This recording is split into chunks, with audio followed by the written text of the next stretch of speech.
and today we're talking about her story.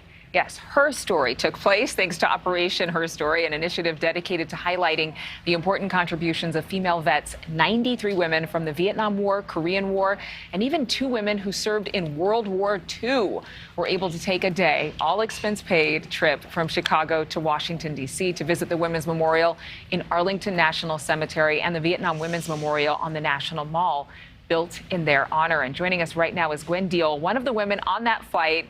So thankful to have you with us, Gwen. How excited were you? How much fun did y'all have? It was fabulous and so intense. So intense. It was great to meet. No, go ahead. It was great. It was great to meet the women from World War II and Vietnam that went before me and blazed the trail that I was able to follow for a career in the Army. Oh, I love hearing you say that. Yeah, multi-generational flight there, obviously, with all the different wars and those who served. But you used the word intense.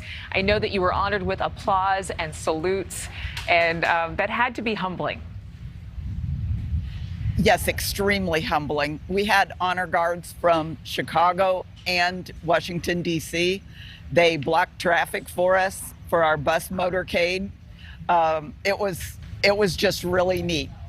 They did water cannon salutes at the airport in Chicago and at Washington, D.C. I mean, does it feel like, are you still kind of riding that wave of gratitude? And obviously, looking back on your career, there have to be moments where you were thinking, you know what, I don't want to do this anymore. I'm throwing in the towel. This is too much work. This is too hard. But certainly after a life lived like yours, you have to know that it was all worth it.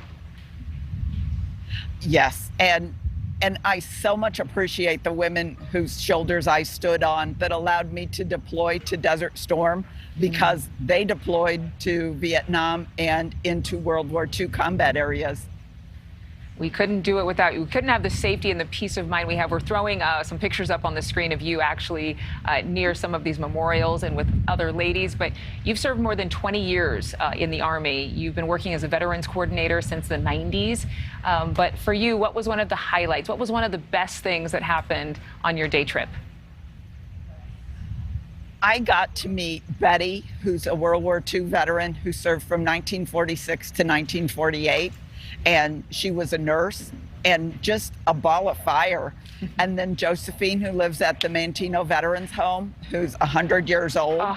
And she also served in World War II. They were just fantastic women. Well, you are a fantastic woman, and we are so grateful for you and that we're able to be a safer place, in a safe country because of your contributions and women just like you. I am so glad they honored you. Thank you, Gwen, for being with us. Thank you so much for having me.